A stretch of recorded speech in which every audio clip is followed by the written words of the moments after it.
I'm Kevin Shaw, and you're watching the Watercraft Journal.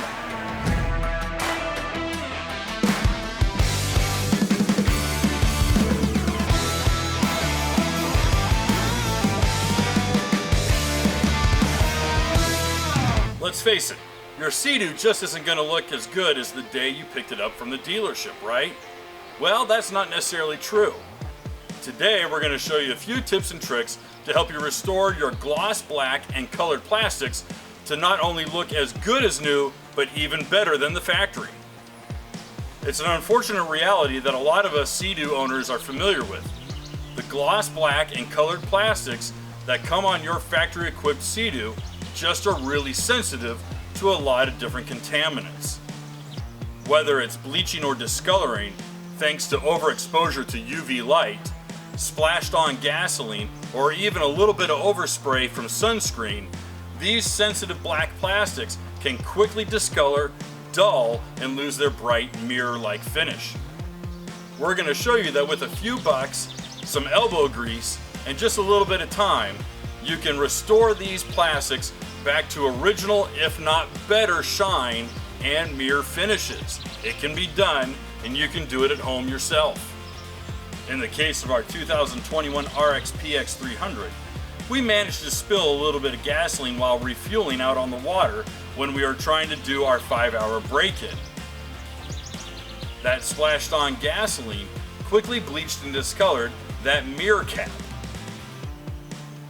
After using a myriad of different cleaners, polishes, even rubbing compounds, we found the ideal combination that brought our mirror cap back to not only as stock, but even better than stock mirror-like finish. We can really see our reflection in it. We can see all the details. It's honestly better than stock. And to even prove our claim, we went ahead and purchased a replacement mirror cap from Riva Racing. Even as we unbag it and peel back the protective cover, you can see just how reflective our treated mirror cap is versus the brand new replacement cap that we received from Riva. Using a high intensity LED light, pay attention to just how reflective the surface is of our treated mirror cap versus the replacement mirror cap. The clarity of the reflection you see in the mirror cap versus the replacement mirror cap is all you need to see to prove that what we claim is true.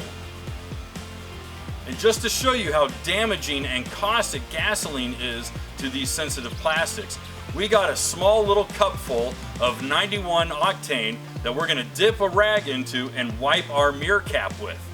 Watch how quickly it changes colors and quickly dulls to a flat surface. Effectively, we're ruining this plastic mirror cap. From every angle you can see, this mirror cap is completely and totally ruined.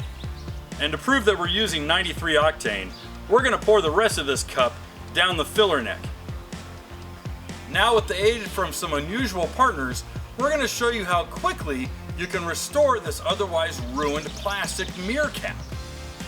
First, we're going to need just a regular old household electric drill. You're going to want to set that down to its lowest adjustable speed. That way you're not going to burn through the plastic.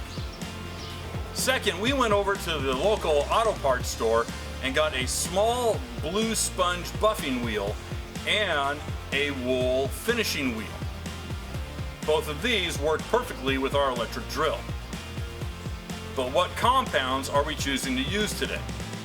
To bring back the ruined plastic's original luster, we went with Meguiar's professional grade Power Cut compound. This Power Cut compound is a super fast cutting, low swirl compound that's ideal for removing sanding scratches and heavy oxidation. And it does so without scouring the finish. It's originally formulated for painted and gel coat surfaces, but we found with the soft nature of the plastic works perfect with this. We start by pouring a quarter-sized dollop of it onto the pad and then patting it across the plastic. With the speed at its lowest setting, we make several passes for about a minute over the black plastic. You got to work it around very carefully and methodically so that you get all the edges and all the different angles. You really want to work this gritty compound all the way around and thoroughly so that it can clean off the dead, damaged surfaces and bring back the original luster of that black plastic. Depending upon how damaged your plastic is, you might want to make a second pass with a little extra compound on your wheel. You don't want to let the compound dry at all, so we quickly moved on to our wool buffing wheel. The wool buffing wheel does a very good job of removing all of the used compound as well as cleaning off the surface.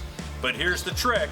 This little wool wheel is going to flick little fibers all over your ski. So don't be surprised if you find half of your watercraft covered in these little yellow fibers. Once you've completed going over your area with your buffing wheel, you can take a microfiber towel and wipe off all the fibers. Take a good look at the work you've done thus far. For many, you're going to think, hey, I'm done right here. This looks great. And believe it or not, it would look almost identical to how it came from the factory. But there's one more step. It'll take you just a couple minutes to help you get that mirror-like finish that will make your ski look better than it did the day it came off the trailer. Go ahead and clean off the blue applicator pad that you used before, because we're going to use it again, but this time using Meguiar's Scratch X 2.0. The Meguiar's Scratch X 2.0 is ideal for fine scratches and blemishes. It's going to remove those very fine haze marks and those little striations that you see in the plastic.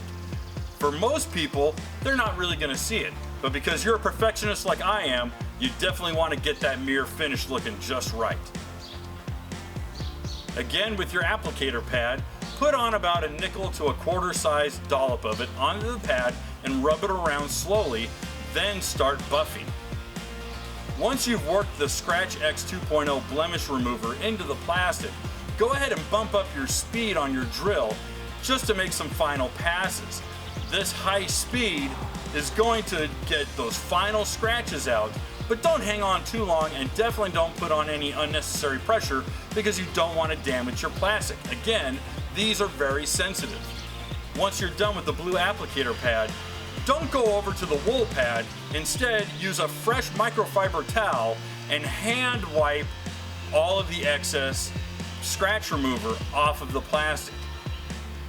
This is an important step because we found that using the buffing wheel actually undoes almost all the work you just did. So again, you're going to want to do this by hand with a microfiber towel.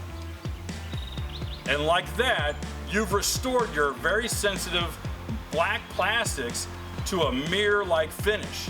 Again, this process also works on colored plastics. Whether you have a Wake Pro, an RX-PX, an RX-TX, a GTX, any seadoo that uses these very fine, sensitive, finished surface plastics, you can use this process. We've done it on the bright yellow, we've done it on the gloss black, and even on the purple. It works on all the colors. Again, we experimented with a variety of different waxes, cleaners, and polishes. Some were really too aggressive, some were just not aggressive enough. So we really recommend that you follow these two steps using the Meguiar's Professional Cut Compound and the Scratch X 2.0 Blemish Remover, because those two have rendered the best results. You can find those in any automotive parts supplier, or you can just go to Amazon.com like everyone else and order it that way. Guys, this is a very simple process that most anyone can replicate. As long as you have a variable speed electric drill, the two cutting compounds that we told you from Meguiar's, a blue applicator pad and a wool buffing pad, and a handful of microfiber towels, you can get this done in a few minutes. If you want to do the whole ski, maybe an hour. But it's a good way to make your ski look better than new and really have it shine out on the water. I'm Kevin Shaw, and you've been watching the Watercraft Journal. If you enjoyed this video, please make sure to give it a like, leave a comment, and share it with your friends. It's definitely going to help us grow the channel. And if you want more content like this, please make sure to hit the subscribe button with the little bell there, because we publish new videos every day, Sunday through Friday. Additionally, if you want even more content like this, we publish new articles every single day, Monday through Friday, entirely free to you at www.watercraftjournal.com.